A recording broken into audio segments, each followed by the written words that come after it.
Good morning once again. So ito na yung 19 million mga kababayan na building, no? Malapit na pong matatapos. Nasa third floor po na sila, no? At napapansin natin ginagawa ng ating mga kababayan, no? Ay yung safety measure din nila inuuna, no?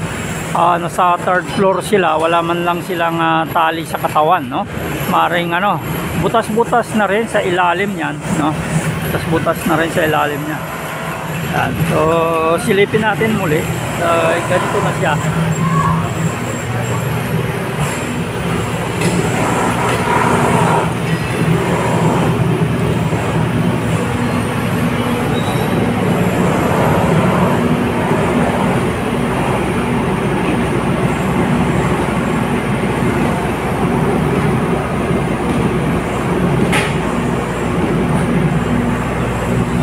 Ito naman yung ground floor.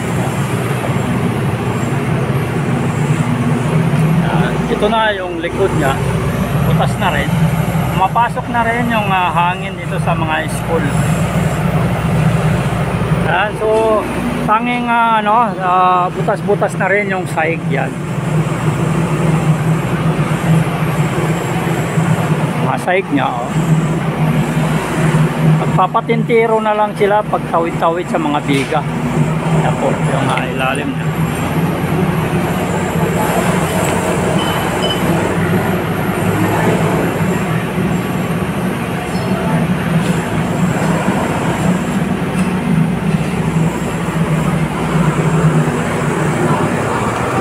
Ito naman yung mga niya sa baba.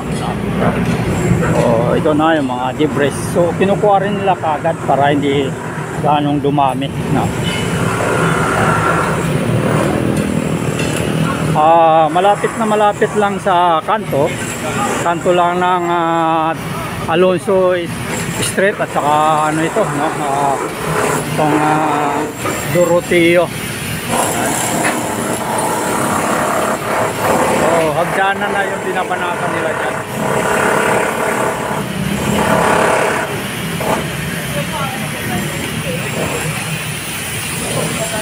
Arellano, kitang-kita na yung Arellano, babayan, ayan. Ang pangalan niya Arellano.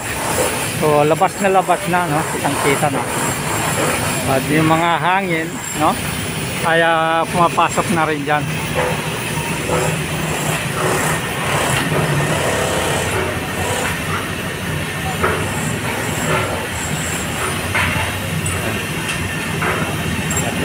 Nilaglag na yung mga poste. Ginamitan nila ng crane to.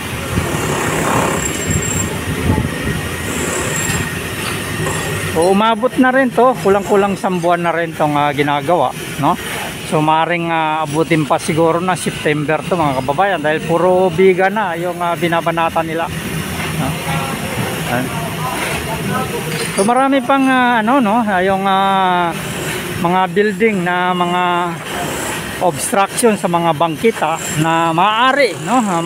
Maaring mga nganib na magaya dito sa ginagawang pagdidemolish na ito, no? Mayroon pa tayong naispatan na hindi pa tapos na building, no? Pero nanganganib na rin na maaring mapahilira sa ganito dahil obstruction din, wala rin sila sa tama, no?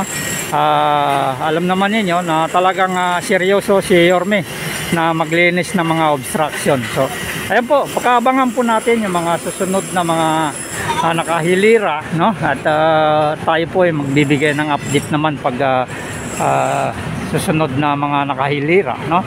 So ito lang, tanging ito lang, at saka sa may ano bang lugar yon, yung picture natin doon na talagang malaki rin at malaki rin ang kakailanganin, no? Tao doon pag giba. Sa may dagupan pala, no? Sa may dagupan, no? So nanganganib na rin yung building na yon na hindi pa tapos, no? Kaya maring mapasama sa hilira ng mga gigibayin. Yan. So technique nila, bawat ay binubutas nila. Pag lumitaw na yung ay ginagamitan nila ng puputulin yung bakal para ilalaglag dito. So ang ano na lang dito, yung hydraulic ano na lang nila, yung magbabasag nito mga poste na ito, no. Ayan, no, acetylene, ginagamitan rin nila ng acetylene. So balik na naman sila doon, no.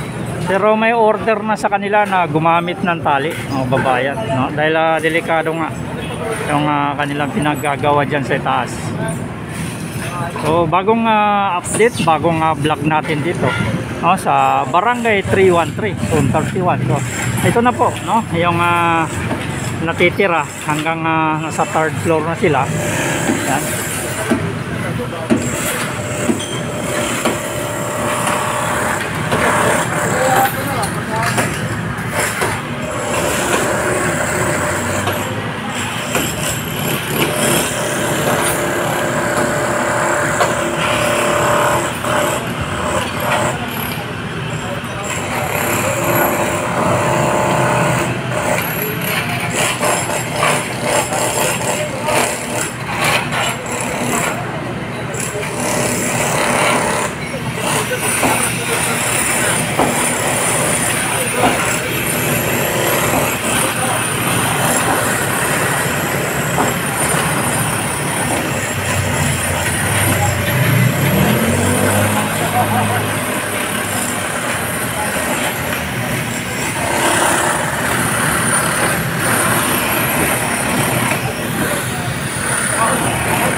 Pagkat ninyo,